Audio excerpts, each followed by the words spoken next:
in real estate, every day is a new deal. Every day is a new challenge. Every day is a new person you get to meet. Always watch out what you pay for, especially when bad times come. I'm not telling you to run away from your liabilities, but you pay what is essential. Protect the roof on your head. You protect the food on your table, and you protect your children's tomorrow. So there's a lot of education that is needed in real estate investing. Know first, and we will teach first, so you will know how to invest in real estate. Welcome to the first episode. This is a father and son real estate podcast where we interview people about making serious money in real estate. And what better way to kick off this podcast than an introduction to your host? Today we will hear some real estate wisdom from my co-host, the father of Foreclosure, Noli El Subastahero Alleje. And who better to ask him the hard and never before asked questions than me, his actual son, who is also a real estate practitioner. So, first question, Pops, how did you get the name El Subastahero? Okay, you did it, Dan. You just revealed my identity to everybody. That's actually my secret identity. Not too many people know that I was El Subastahero. Okay. Sometimes I'm talking to people, even in a crowd, and they say, "Oh, you should see that guy who does auctions and into foreclosure. He's called El Subastahero," but they did not know it was actually me they were talking to. But where did I get El Subastahero? Actually, I was the one who coined the name myself, and so I became a legend in my own mind. And it's because we were doing auctions. We were so deep in auctions in the year 2000 up to the year, until today. And basically, auctions is subastahan. So I picked up the name of El Subastahero. We were the bank's favorite in doing auctions before. So I kind of grew into the name of El Subastahero. Okay, yeah. Well, I remember growing up, we would be really involved, di ba? We would always bring you coffee and your biroka, and he would really be on the podium with, how do you call that? The Yung parang- bell. The bell. Yeah. Actually, it was a bell. Yes, Yeah, yeah. and then he would ring the bell whenever he would chant out the last prize, and people would really raise their pallets to bid for a property with the bank auctions. Next question is, so I remember as a kid, you would always buy basura properties. And then, syempre, I grew up in a good school. Fortunate enough na you were able to put me in a good school. And my friends, their parents were always buying Rockwell, yung mga branded real estate products. And I never understood it, honestly. Parang, there was a time pa nga, inggit pa nga ako na parang they were, oh, ang ganda ng mga binibili nila. And my dad was buying, literally, basura properties. So, what was your inspiration behind buying those properties back then? That's where I also got the second name after El Subastahero. They call me El Basurero. Because, I found out that you can easily flip, you can easily sell a foreclosed property better than any other property or any type of property in the market today. So, focusing on that, I would always tell people, if I were to buy a branded property, even for today, at 350,000 per square meter, I prefer to get a condo that's selling for 55,000 pesos per square meter. And, I can get maybe a rate of return of around 15 to 18% on a foreclosed condominium versus the going rate today of around 3% or 4%. So I could see the big advantage. And plus, remember, we grew up, we were not rich. We were struggling, and to be able to come up to purchase one big unit was kind of out of our minds. So having the capital to be able to start buying small and flipping and rolling and flipping, that's why I stuck to foreclosures. So when you're talking about 12 to 15% return, is this a combination of the appreciation plus rental income, or rental income pa lang yun? Okay, this is plain rental income. Wow. It really gives you a good return because I bought at 50,000 per square. Like in the market today, I have some condos in front of LaSalle Taft. That's 87,000 per square meter. Could you imagine that? And the rentals are not any different from all the neighboring buildings whose prices are 150, 180,000 per square. So you really get a better rate of returns. So you would recommend people, how would you recommend people to find deals like that? Well, one is to walk the streets, and all my years of experience in reviewing properties. You see, when the banks would give us the auction list before, they would give us like thousands of properties. And I had to go through each and every property just to be able to see if it was marketable or not. I would go around the country visiting properties. I love that thing. That's my passion. Due diligence on each and every property, the market environment, and the rates on the market. That's what we would love to look at. And that's where you're able to find, is this good or not? I could imagine it was much harder before also kasi wala pang internet nun. So now you have the Lamudis and all that. It would be much easier for you to do everything that you did before, due diligence, checking the prices in the area. So Mhm. paano mo siya ginawa before and what's the difference from back then and now? Okay, that's really, at that time, it was really hard. We started off taking pictures of the properties, film pa. So we would tell our area partners in the provinces na, 3 or 4 pictures lang kasi ipiprint natin yan. Di ba? And then eventually we went into digital and we would tell people, picturean mo yan, gamitin mo cellphone mo. Sir, paano ba yan? Then I would tell them, sige, email mo sa akin. Sir, paano ba mag-email? Di namin mag-email. So it was really a learning process for us. And advertising was very expensive because we would actually go for center spread. We would be bidding out in one auction maybe around 400, 500 properties. And we had to put this in the center spread of each newspaper. Ang kalaban pa namin dyan, yung mga telco. The time that the telcos also were very actively advertising. So we agawan ng page yan. Then we would go to the classified ads. Uso pa ang classified ads dati. Classified ads before was like what, 20 or 30 pages. Classified ads yan sa dyaryo. Now there's like 2 pages. So it's kind of hard. But even until today, we go back to the basic. Then we go to flyering. We still do tusok. We still do bannering. We have to really go back to the basic marketing activities to be able to make a sale. Okay, so combination of basic and also what works right now, That's which right. is you're very well experienced with boosting on social Yes, media. that's correct. We used to call this, nakapunta ka na ba sa Boracay? Yeah, that was because during the times when we had to do pre-selling, there's nothing. Yeah, it's just plain ground there, and you're there with your flyer in the street doing that. And I've noticed recently that I've seen some developers going back to the flyering. That's why I said bumabalik na naman ang Boracay. Because you're there in the heat of the sun, doing flyering like that. You did that, remember? Yes. I would get your kids to do flyering during mass. When we go Yep. to McDonald's, you say, on our way out, we give flyers on your way out. And still back to basics. I still do that thing. Third question. Okay, amongst all the basura properties you bought, what turned out to be the biggest deal? Biggest deal, yung pinakamalaking return for you. Okay. I think this was when we decided to buy Night Gold Properties. Night Gold Properties was the asset management company of GE Money Bank. And, I don't know how many of you have heard of GE Money Bank, but before that, it was, first, it's called Banco de, no, sorry, shit, I forgot. Okay. See the Keppel? Okay, yeah. It was Monte de Piedad, okay, Monte de Piedad, and then it became Keppel Bank, then it became GE Money Bank. When GE Money Bank said we're going to leave the Philippines now, they decided to sell their good bank, which is the deposit, the loans, and everything. They sold their good bank to They Find Ways. And BDO. then, yeah, with BDO. And the bad bank, which is the Basura Properties, they put it on the market. And it took them quite some time. They could not find a buyer for it. And we bought the company with all the assets inside. So we actually had a mall in Zamboanga. We had a 52-hectare property of mangroves, actually, not fish pond. Fish pond, yeah. In Roa City. You went there. I went there. I took you there. Do you remember? We had houses in Davao, Zamboanga. We had their portfolio was like more than 100 properties. And we bought it, I think, only for like 15 cents to the peso.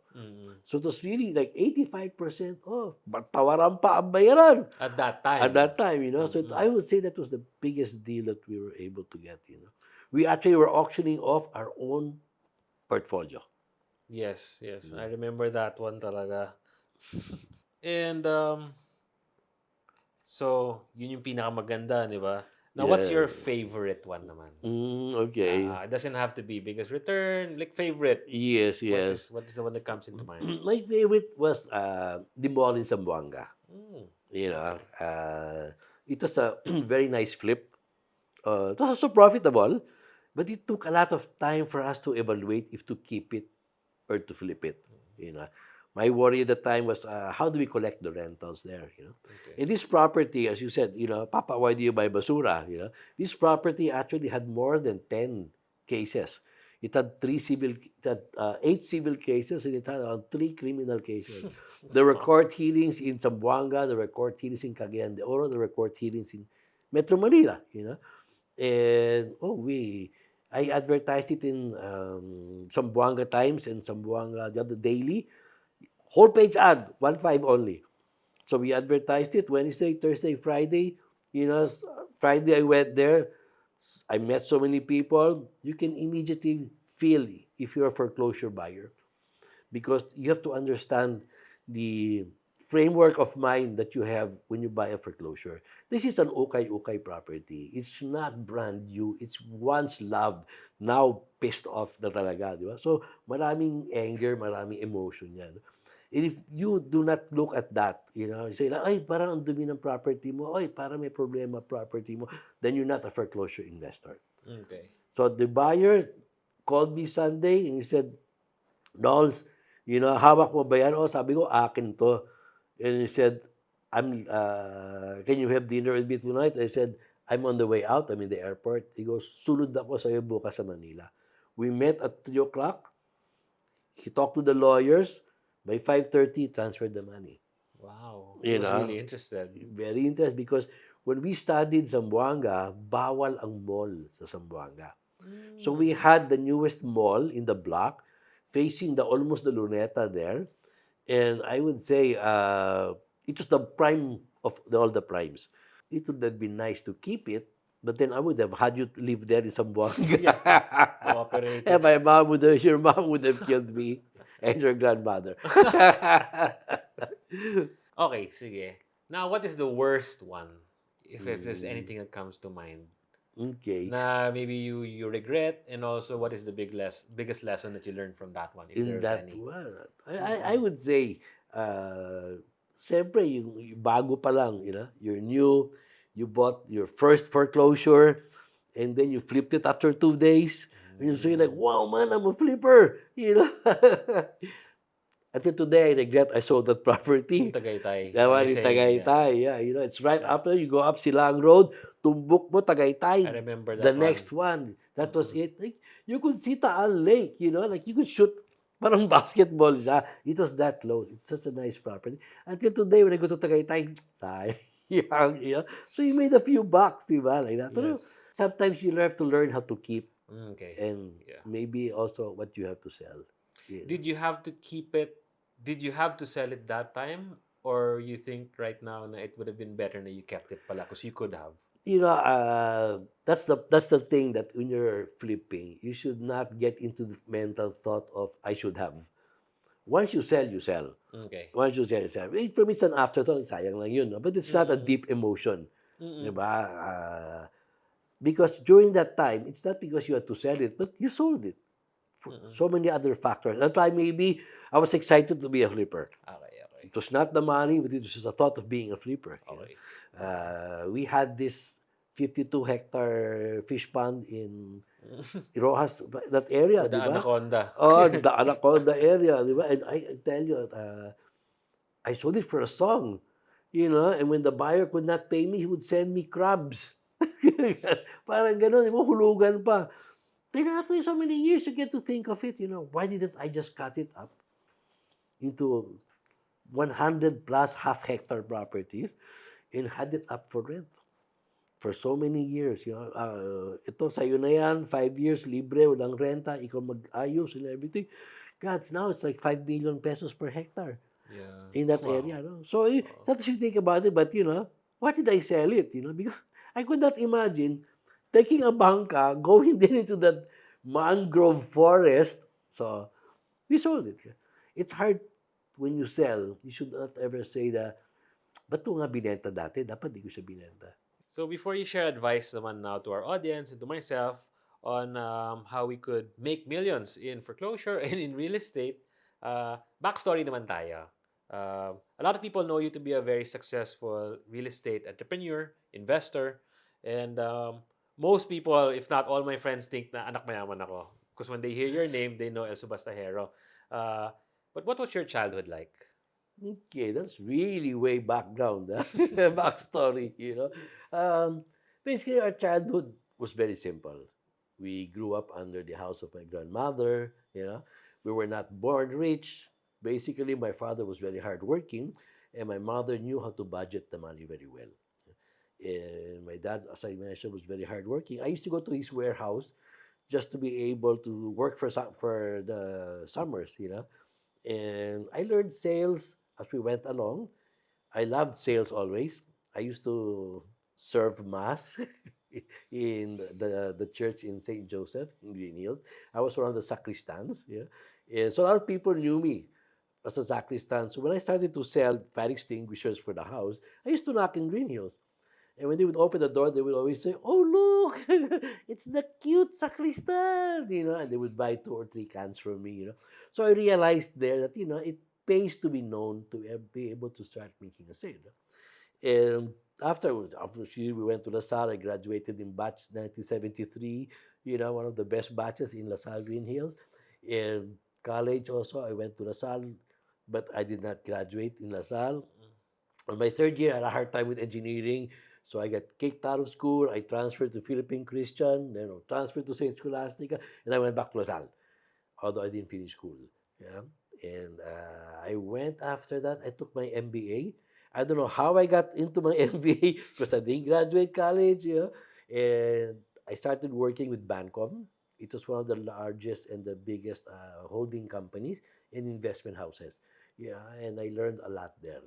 I learned a lot about treasury, money management, and more so because I took up my masterals, in management. That's where I think I learned a lot of how to deal with being an entrepreneur. Okay, so how long have you been employed, and you did you get into entrepreneurship right after that? Oh yeah, if I remember right, when we were still maybe early 20s, we had this curtain making company, and this was actually what they call hinahabi. This was yours na or Yeah, your parents no, pa? just to my Yours. mom and dad's. Ah, It was okay. actually a sideline of the company. Yeah, because we had the lumber yard in Davao, so all the wood waste we would use it to make curtains that were woven, and we would go from building to building, selling it, knocking on the Mm-mm. doors of the Door to buildings. door pa Yeah, rin. door to door, pa din at that time. And eventually the company became mine when the big mother company had a problem. Yeah. So we became mine, and we began starting to learn a lot about entrepreneurship there. We got into so many activities. I myself, we actually remember you had a learn to swim program, Mm-mm. where you and your sisters were my models, and you would swim the whole day during summer. And we also had a PR and advertising company. We were the PR company for Binibining Pilipinas, I'm sorry, Mutiana Pilipinas. And then we had Miss Asia Pacific. I also handled, what's that again? I forgot. Another pageant. Yeah, we Mga saw pageant, mga ano. pageants namin talaga. We also handled, where else? The disco. Medyo, it was not for me, that nightlife. And we Okay. also had, corporate clients. We handled other PRs. Payanig sa Pasig, I think. It was the one in Quezon City that we also handled. Very exciting. Very exciting. But I learned so many facets there. But I easily get bored. So Ah. we ran the fitness center before, that shape center. We had our swimming Computer programs. shop. I Yeah. remember the computer shop. Yeah, You had a we computer had the shop? computer shop in Cubao, Yes. and then we had fashion, we had food, we had everything. But after 3 months or 4 months, when we becoming successful, I get bored Mm. until I discovered real estate. Because in real estate, every day is a new deal. Every day is a new challenge. Every day is a new person you get to meet. It's a whole world in itself. All the types of properties, all the types of deals that you can make. And most of all is all the type of people you meet when you're transacting with real estate. So what was that exact transition like, owning many businesses and then not necessarily na they failed naman, you just got bored, so probably siguro it already dwindled away. And then what was the transition na biglang, you got into your first gig or something and then you Mm. realized na, oh, okay pala to, real estate. What was that transition like? That's I think there was like a gap in employment. The end of 1980s. Hmm. We just came from the revolution. So there was a lot of unemployment going on. We had brownouts and everything during that period of time. And then somebody invited me, Noli, why don't you join us? Join real estate. That's around 1989. So came 1990, 91, we became active already. And that's when we put up the first real estate television talk show Okay, so called The active. Property Forum. So that was the Okay. transition. So active meaning you were selling muna. You were Yes, yeah. invited. So sales pa So rin. sales So you were muna. selling, selling, selling, and then you Yeah, realized nga na there was you wanted to stand out in the industry. that's So correct, that's yes. how you decided to create the first TV show. Yes, yes, Okay. yes. All right. And that's when Property Forum started. That's correct, yes. So Okay. that was so proud to say that we were the ones who did the first real estate television talk show, nationwide television. And it was exciting, but it was very hard because we were the producers. We helped in the editing. We Everything. were the marketing. We were the hosts. Yes. And I'd like to really thank Iwi Laurel, who was my co-host during that time, because she was so tiyaga. You're very young at that time, but she was so tiyaga into it. Yeah, I remember going to their house after you picked me up from school. And Yeah. that's really late na at night before Oh. we go home to Antipolo. Yeah. Okay, for the next question. So everyone knows you to be successful businessman nga, but people don't see your early struggles of raising 5 children, basically, while you were getting started in your real estate entrepreneurship life. So can you tell us more about that whole journey of building a family and building your love for this industry? Well, we really went through some rough times right after mga 95, 96. Sales was really amazing at that time. Our brochures were like really big brochures. Our launchings, project launchings, had to be in the grand ballrooms of the hotels. Those were the kind of projects being built during that time. The major developers in the market today, mga start-up pa lang sila noon. So they were looking for good salespeople. We're very good to be right on top of the whole industry at that time. Sino yung malaki nung time na yun? At that time, Mega World was starting. Mega World was Yeah, starting. starting already. Camellia was still into house and lots at that time. Ayala, hindi pa masyado. Ayala was at that time still, what do you call this thing? In-house sales talaga. They would snub the brokers during that time. So there was no really big major developers at that time. And 96, 97, we woke up one day, the Asian financial crisis was right there, smacking our faces. 94, 95, 96, the basic commission releases during that time. We only had two payment terms. It was cash or 50% down. So we would get our commission after 7 days in full. Could you imagine that? So we were awash in cash, which all led us to become wildest sa cash. So like we were getting money, boom, spending, winning, just like that. So since I was the executive sales director during that time, one of the largest in-house sales teams, I had over 100 agents. We'd spend money for them to make everybody motivated. Wala pa masyadong awards at that time. And after that, bad times came. Everybody woke up, 52% interest rate was in the market. There were no buyers. It was like dry season for 3 or 4 years. 52%? Yeah, Umabot? 52%. Yeah. Wow. So imagine, like, I had a friend who just signed a loan for 1 billion, and they woke up the next day, they had 520 million a year of interest. I mean, everybody the small guys began folding up. The big guys, they started making the Dacion and Pago, which is the friendly foreclosure. So it started. So I could see the foreclosure market was there at the time. And you guys were growing up. So for some time, we had no more income. And we started selling. I sold my car. It's lucky we were living right beside where the love bus would pass. Yeah, I would sleep in the office, so I don't need to go home all the Yeah, day. I Oh, I remember. became the favorite client of the Jolly Gyps in Makati, you know. You go down, you buy tinapay lang, tsaka Gatorade, okay ka na. That's your whole day meal already. You would sleep on the floor in the office, you know. I mean, we really went through hard times. Yeah. Basically, that's, I think, what I learned from my father and my mother was resiliency, because they also went through the same thing. You know, in 73 or 72, we were in the lumber business, and martial law was declared, and all the timber licenses were canceled. So my dad had no business also. And I saw how he struggled, and that's, I would tell myself, I've seen how he struggled, and that was my inspiration. I will struggle and I will survive this whole thing. And we Mm. did, you know. We sold my antique collections, you know. We started selling everything, but we survived. It's lucky that your mom was also a teacher in Assumption. So at least for the girls, I had half, you know, half scholarships for everybody. Mm. So that's how we survived. Then came, I think, almost the year end of of the 1990s, and I went to Australia, and I was able to see an auctioneer. He was Mm. doing a one house auction for each house. So the brokers there, he's selling the property, then you have the auction day. The auctioneer arrives, you know, he goes to the auction, going once, going twice, sold, finished. And it was amazing because I could see us doing it in the Philippines. And since during that time, we put up the first portal for real estate. It was called the propertyforum.com.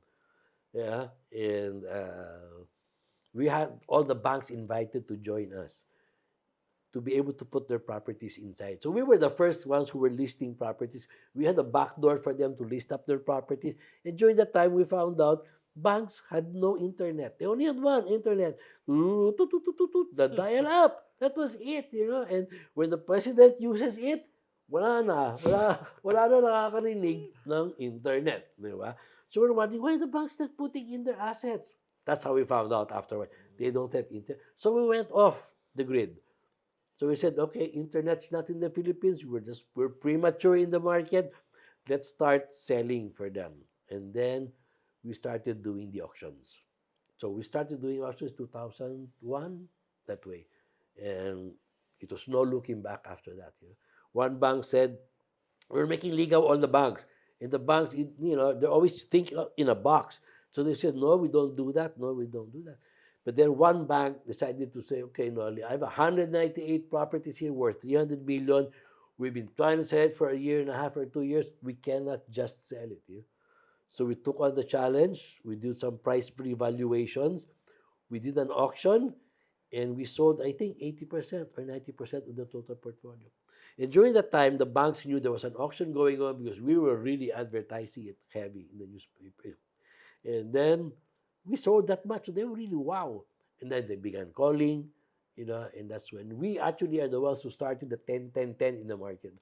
Because Payment banks terms? before, yeah, 10% down, 10 years to pay, at 10% interest, you know. Mm. And that's what really burned the market during that time. So that's where I came on with the transition. And you guys were growing up, so I would bring all of you with me all the time. You know, you and your two yayas, all of you had one yaya for every two of you. You know, and we would really go out. If I go to the office, you're there all with me in the office. When we go to Green Hills, you're all there in Green Hills. When I go to my learn to swim, you're all swimming the whole day. So Yes. it was the only time that I could really share with everybody. You know? Yeah, I remember all of that. Yeah. Helping out with, in exchange of allowance Yeah. money. Remember the time we had to refurbish one house? Mm. And we were all ripping the Yes. the wallpaper. Yep, I remember that That one. was a fun time also. Also, when you did your Laguna Bel Air, when you started doing fix and flip, Yeah, yeah, I was yeah. the one recruiting your carpenters, and Yes, you're the I one would be there. I'd drive them to Laguna every day, I think, from that's right. Antipolo. That's the time that we were able to acquire 10 foreclosed properties. And we did the auction after 45 days. So quickest flip for Mm-mm. a renovation property. And we were moving from one house to another the whole day, bidding, bidding, bidding. And we practically sold all the nine And we're left only with one at that time, you know? Yeah, alala ko nga, you were like buying it for 250 and you were selling Yeah. it for 1 million I, something. Oh, grabe yung mga return. I was very young that time, so I couldn't understand it. yeah. But whenever you made me go to a certain place, para talagang it's like a set in a movie where there was a bomb, it blew up. The place was really almost gone. Yeah, yeah. Pero you bring a few carpenters after 40 days, brand new. Mm. And then iba na yung presyo. And I remember pa nga you were saying na you could have sold it much higher pa, di ba? Kasi ang layo pa rin ng presyo mo from the Oo. market. But yun nga, like what you said, you just, when you make a decision, Yep. that's it. You move on to the next project. So you mentioned earlier that you went through the crisis. It kind of hit you. It's like a truck that hit you out of nowhere, and then you were making so much money before, and then you had to sell stuff just to get by. So there was this portion in between where maybe looking back, you feel like you could give people advice on how you could have done that part better. Okay, I would always say, on me, I sat down, I talked to myself, and I said, never again. Never again will I go through this. You know, to give you an idea of how bad things were, or people ask me, Noli, why are you into foreclosures? Why is it that you seem to understand foreclosures? My father's property before, where we lived in San Juan, in Green Hills, where everybody would play racquetball in our house, was foreclosed. And after that, when we transferred to Antipolo, I was married and you guys were kids already. My house in Antipolo also got foreclosed. You know, but I was able to do a deal where we sold it to somebody and we still had money to buy our next home. You know, and when we bought the next home, we were we were past due for almost a year and a half, and they were about to foreclose on the house or just cancel the sale. It's lucky I was able to make a good sale and we went forward again. So basically, I would say is be ready for hard times. And I can see everybody really knows how the, you know, especially the ones watching now, when pandemic hit, it hit bad. And everyone's shocked. You know, no, I've no emergency money. How long? 3 months. So I would say for every kid, 3 months. For every husband and wife, 6 months each. Then you get your, how do you compute that? You get your total operating house budget. Then you multiply it by a year and a half. You have to have always enough money. Always watch out what you pay for, especially when bad times come. I'm not telling you to run away from your liabilities, but you pay what is essential. You protect the roof on your head, you protect the food on your table, and you protect your children's tomorrow. It's the priority. Everything else you can forget when bad times hit. Those are your three priorities that you should watch out for. So I'm guessing that you're supposed to be preparing for these things during good times. So apart from saving money, what are other things that they can do in preparation for unexpected bad times in the future? Kasi parang medyo uncertain yung times ngayon eh. From Yes. how things look, there's so much war happening everywhere. We just came from COVID and then sometimes it just comes back here and there. What can they do now? A lot of people want to expand. They think good times are here. So they say, Nolly, can you help us get a loan? How can I get a loan? You know, I always tell them that's the worst thing that you can do today. Start getting loans, because there are uncertain times now. We don't know if it's going to make pitik downwards or pitik upwards. The economy, the macroeconomics of our country are amazing, but there are external forces, there are external things that we cannot control that we have to watch out for.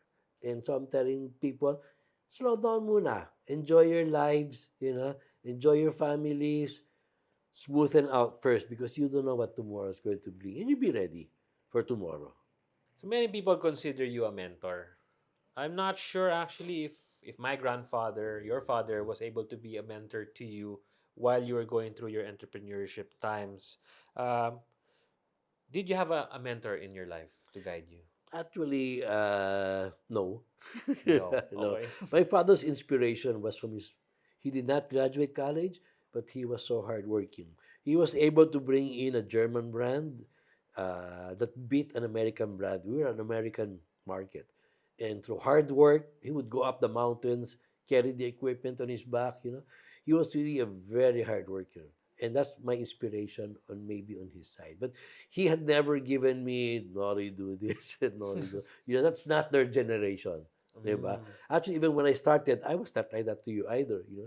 I just wanted you to be sure that you're running a good life. You know what's right and what's wrong. And I think my mother was always on your back on what's right and what's wrong. So the way I see it. Would you advise people though now to find a mentor, somebody to guide them, to save them time, or save them from mistakes? Of course, you always have to follow somebody. I've so many people ask me, sir, can you mentor me? I said, I'm mentoring you already. And when we have a class, when I have a class, and I give a talk, and after the session, they said, sir, can you mentor me? I said, just Viber me. That's all you have to do, and I will find the time to answer each and every one of you. Actually, some people are actually surprised that I answer them. I saw you answered me. When they call, I answered them. So you're calling me back. Why? Parang they think that, like we would not be happy to share what we know. So you want to get a mentor? Yes, get a mentor. But watch out who the mentor you get. Because there are so many mentors out there, mentoring lang. You always ask, what is their background? I've seen that then. Then people call themselves real estate investor. But then I see they only have one or two properties in their portfolio. They call themselves mentoring of this, but if you look at their background, three or four experiences only. Mm-mm. Like you maybe call yourself a mentor maybe when you've done over 100 transactions, Yeah. you met over 100 people, you went from good clients to bad clients, Mm-mm. from the son of hell to the son of heaven. Yung mga ganun. Once you've been through that, then I will respect you as a mentor.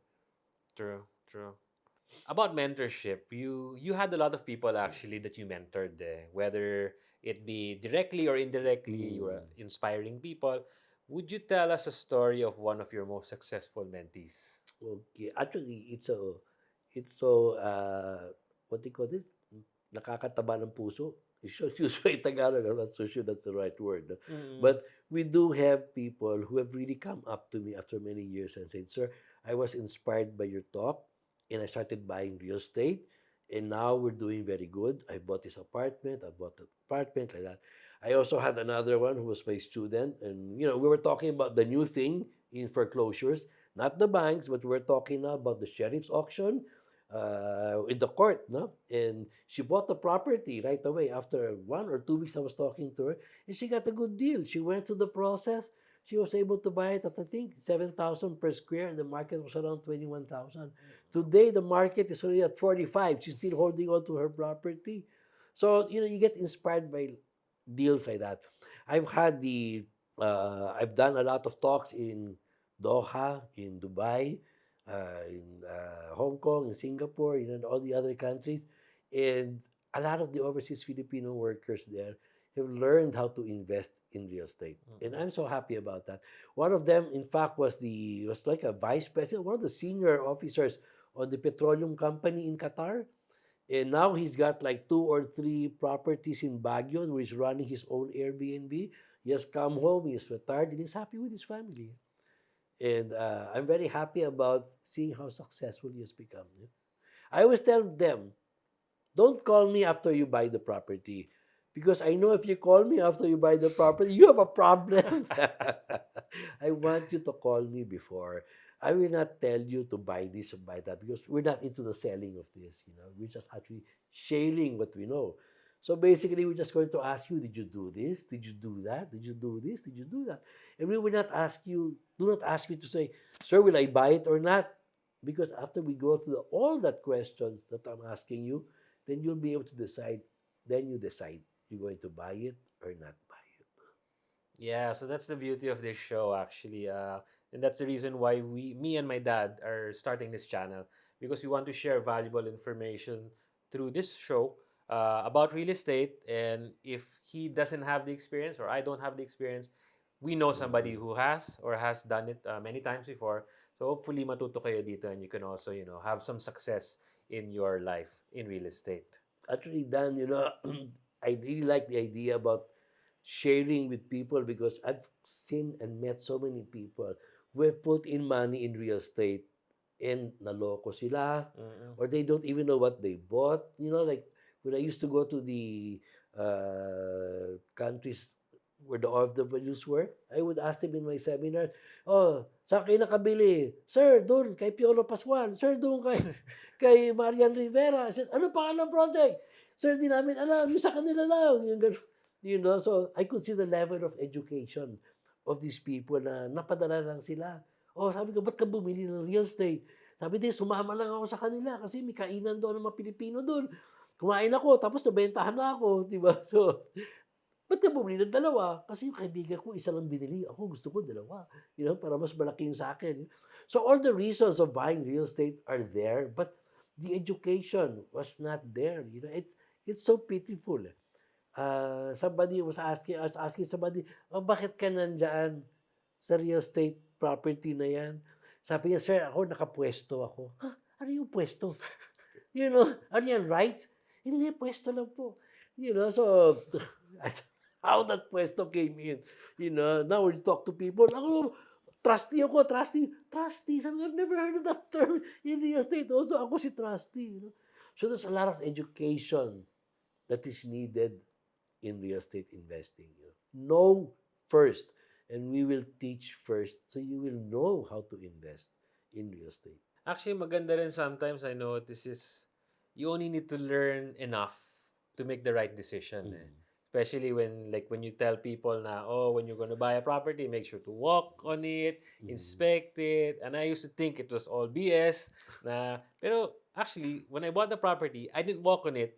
And then, yun nga nangyari. 3 stories down pala yun. Yeah, you Who told me would have that. thought, di ba?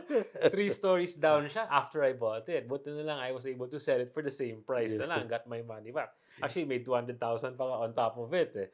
So, kahit pa paano. Pero, there are basics talaga that you really just have to understand and learn. And hopefully, in this channel, we'll be able to give out those information to you para you don't make those mistakes. Kasi hindi rin biro yung investment dito, di ba? Everybody has their own price. Pero it's about the severity of how much it affects your budget. Di ba? Siyempre, kung ikaw, ang pinag-usapan natin, 80% ng portfolio mo, nilagay mo sa real estate, and then nagkamali ka pa, then of course, that's not going to be good for your family, di ba? Kasi syempre, your family is looking up to you. So now let's move on to the advice on how we can help people in making good decisions dito sa real estate. So what's your advice for me and the audience for finding good real estate deals? Yeah, I always had this thing. I would tell people, they would really get shocked, you know. The more basura, the better I like it. The more complicated, the more I want to buy it. The more warak, I will really pursue and buy it, you know. So people could never really comprehend that. But once you get into it, like you said, Dan, you have to walk the property, feel the property, bang on the walls and all of these things. And then you look at the neighbor, how much he is selling it. Then you realize that, oh, it doesn't have to be a foreclosed property. It doesn't have to be a brand new property. For me, all properties require the due diligence. You have to respect the property and respect your process. Wag yung biglaan. You know, I will tell people, use the sleep factor. What is sleep factor? Kunyari, nabili mo na yan, umuwi ka ngayon, natulog ka. Pag di ka nakatulog ng gabi, ibig sabihin you're bothered, don't bother to buy it. Because therefore, you're going to have sleepless nights all the time. So it's not worth it.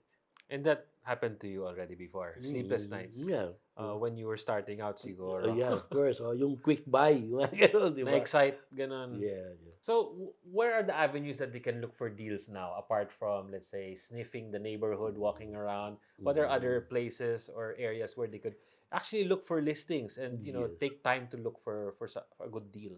Okay, you can actually look in the dami ng online platforms now.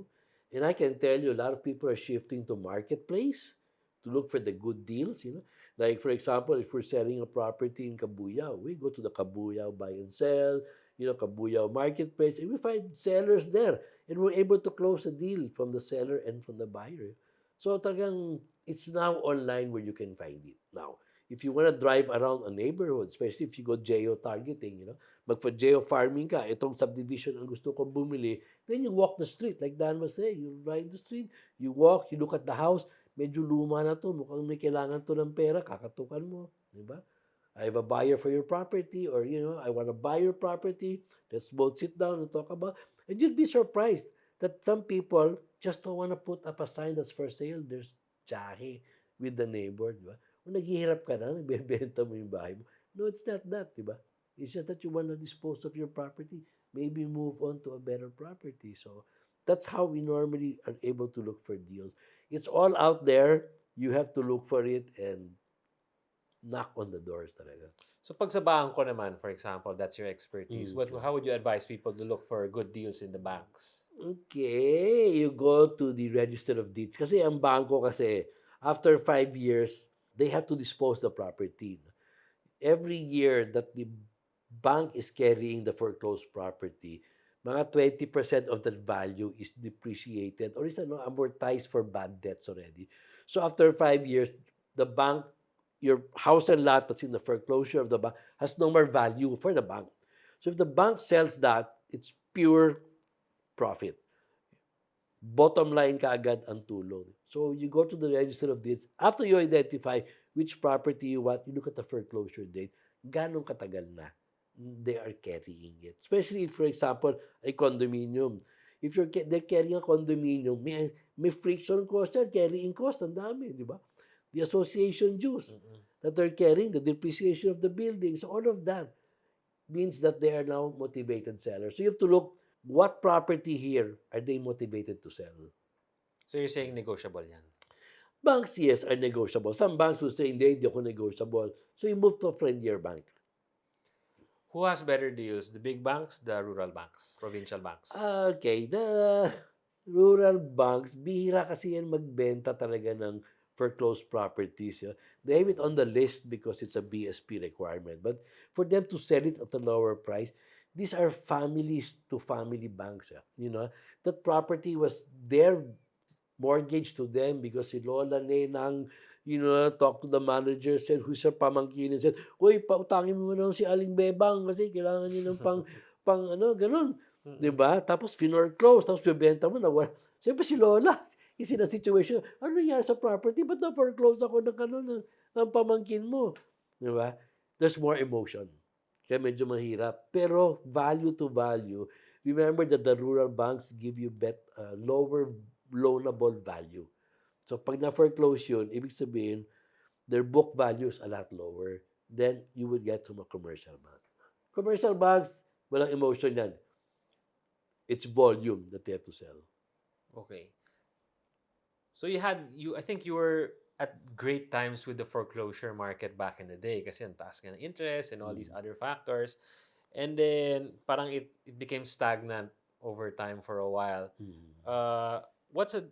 Do you think there's going to be a very good foreclosure market coming in the next 5 to 10 years? I think it's coming already. These are the properties that went through pandemic problems and they were restructured. But since the economy has not really recovered fully and the market is not really giving back what they were earning before, they're struggling. So even after they've restructured, they're now beginning to still fall off and become foreclosures. So there is a market coming in. Plus, yung mga luma dati, hindi na nila nabebenta because the market is slow. We have to face it. Real estate market has not really recovered like it should have already. Is there anything that we should avoid? What are the common mistakes that beginners make when it comes to investing in real estate? Not studying well or being emotional about the buying process. Like they see a property, ang ganda, sobra, di ba? And then they think about it. Oh, low down payment yan, payable over 60 months. But then the big boom comes after the 61st month. So they're not looking at 61st month, they're looking at tomorrow. I would only pay 15,000, 18,000, 30,000. So you have to study your financial. Can I afford it? That's the most important thing. Huwag ka madala sa emotion mo na, I will buy it, di ba? Bumili si ganito, bili na rin ako. Di ba? Si superstar, nagbebenta rito. This is not a retail coffee or a beauty cream, that you're buying. This is real estate. It's one of the biggest investments you're going to make. Not only first one time, good time, but it's going to be a long haul. So what's your opinion naman now about the current real estate market, and what are the trending real estate products that people should consider getting into? The move right now, I've noticed, is people going out to the provinces. There's a lot of growth in the provinces. I've seen some of the macroeconomic indicators like Pampanga area, Central Luzon. Calabarzon still number one in the expansion, Cavite, Batangas, Laguna, yun yung mga talagang hot talaga. We have Western Visayas, Bacolod, such a hot market, before, during my younger years, Bacolod was a no-no. Now with the improvements there, especially with the road between Bacolod and Dumaguete being finished, talagang pick up ang market doon. Cebu still hot, Cagayan de Oro is another place that's doing a lot of good business. So it's going out now of your comfort area, which is Metro Manila. Medyo mahirap na ang condo sa Metro Manila. I've been looking. No? Pero yung high-end luxury, grabe naman. No? They're really selling good. I'm talking of 19 million, 25 million. Recently, developer publicly listed, they launched a 500 million unit, 600 square meters, one unit per floor. Oh, right in the middle of Makati, di ba? Pero, these are like, wow, so unreachable. Yeah? But if you go to, for example, Cavite, Laguna, marami dyan mga house and lot na pwede pa kayo mag-invest doon. No? When you're investing down, you have to define why. Why are you buying it? Are you buying this to flip? Are you buying to rent? Are you buying to live? Or wala lang, you just want to buy it. So there has to be a definition because each purpose has some factors that you have to look into. Like if you're just investing, then you're looking maybe at tomorrow's prices. So if I put a house and lot somewhere there in Quinta-Quimbamba na 30 kilometers away from the main business district of a province, you're looking maybe at 4 or 5 years if the direction of the improvements are going there. So you have to study the infrastructure developments of each and every area. Follow infrastructures is very important for you to be able to determine. I would go provincial. The common misconception about real estate is you need a lot of money to get into it. So, do you think na pag ang budget is below 2 million, below 1 million, they can also get into real estate investing? There's a lot of mga prophets of real estate before who would always say, no money investment, get started in real estate. I was watching them, and then after 3 or 4 years, they weren't anymore in the market. They were jailed already. Because you don't make real estate without money. You cannot invest without money. So when somebody tells you, no money investment to sa real estate, huh? How can you do that? It's impossible. Big money, actually, madami kasi ang values ng real estate. You have from 100,000, 120,000 peso lot to a lot that's worth, a million or 50 million. Lote pa lang, 70 million na, wala pa yung bahay. So it depends, but there always has to be a value that would fit you.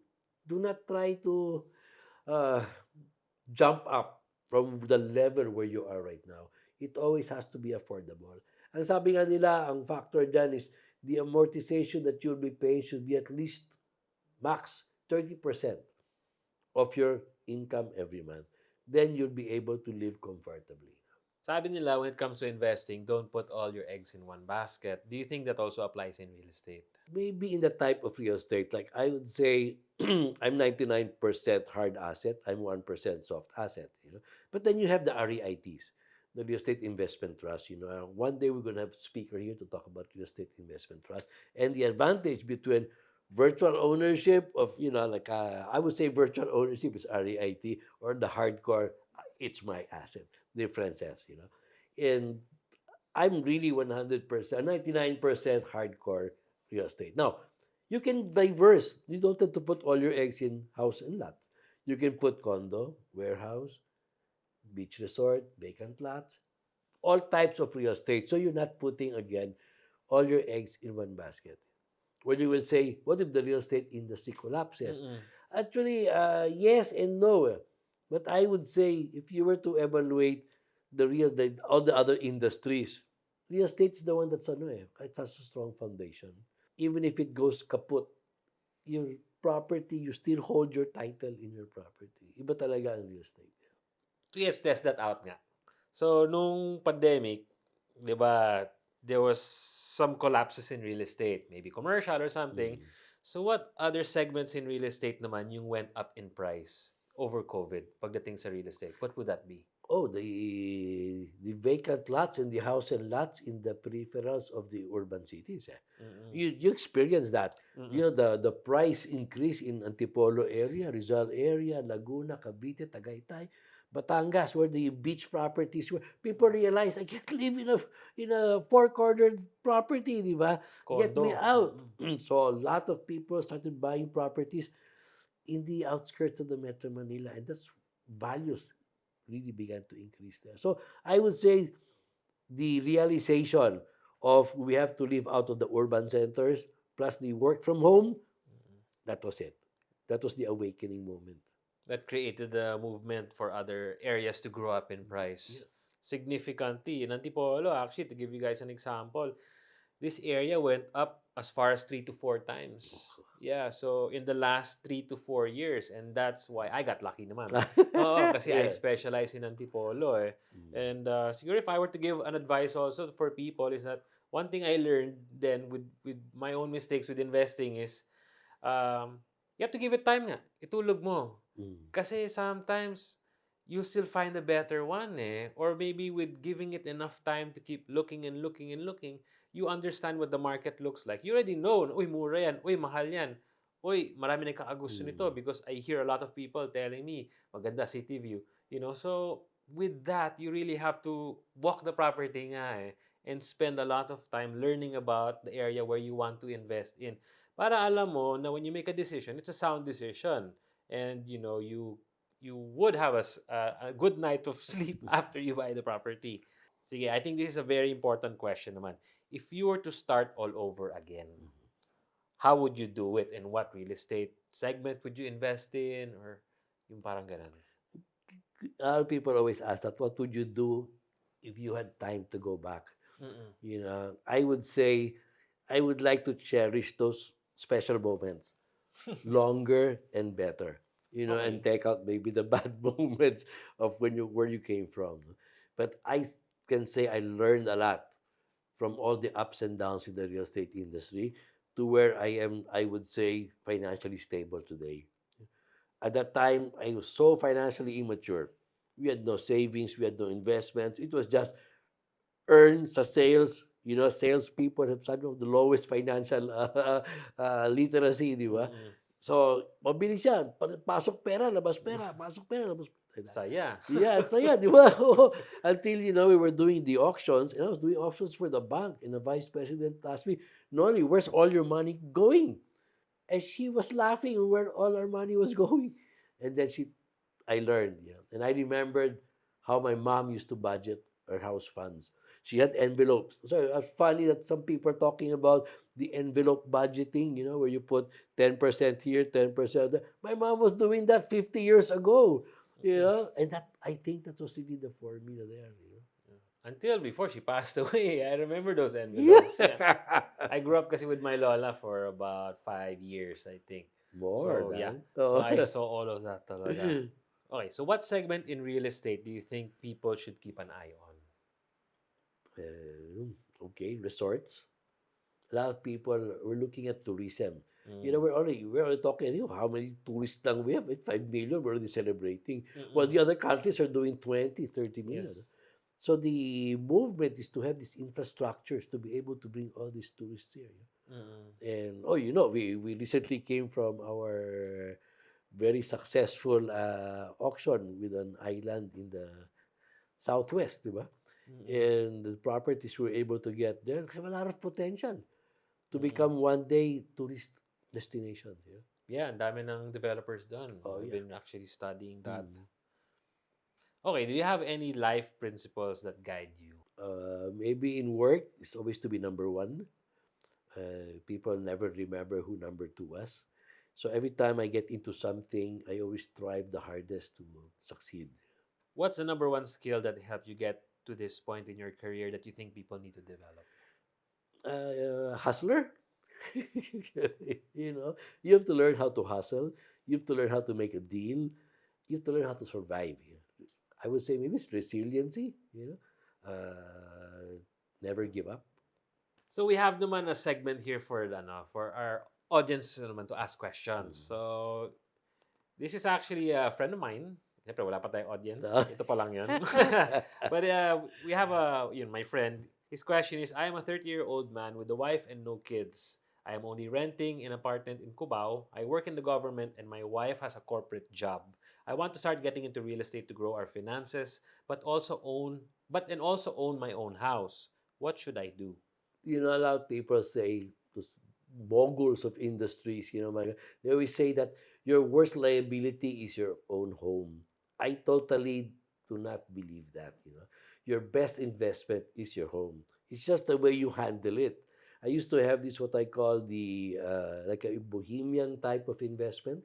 The gypsies, the gypsies don't have a permanent address. So you buy your house, you have one child, so you buy a one-bedroom house in a good neighborhood, clean it, fix it, you have it blessed. The next day, tok, you tusok your sign for sale. No rush to sell it, but it's always on the market. And then you go to 1 year or 2 years, but you already identified where you want to live. Now you have two kids. Now you gotta move out already. Finally, without pressure and at your right price, you're able to sell your house. So you move to the next property, a bigger house, better neighborhood, better subdivision, and you keep doing that. And that's the gypsy strategy. Eventually, you'll have enough. When you sell a property, you'll have enough to buy your next property and buy maybe an apartment or a townhouse to be able to invest. And you start growing your investment from there. Always have your house for sale, always have your assets for sale because you're flipping and growing your wealth. So I would advise him to do the same thing. He wants to own real estate, he wants to invest in real estate, he wants to live in the real estate, combine all of that and buy your home. Very important. The first thing you do when you move your family forward, the roof over the head of your family is the most important thing. Things can go wrong, but if you have a roof, no problem. Those who went through pandemic and did not have their own home, they were paying rental, ouch. But those people who had a home to live in where their family was safe, they were safe, they survived nicely. Deal of the day. So this property is a 4-hectare farm lot in Tanay. There is a right-of-way, but it's not yet built. It's 70 pesos per square meter, but has a view of the mountains and is 2 hours away from Metro Manila. Is it a deal or no deal?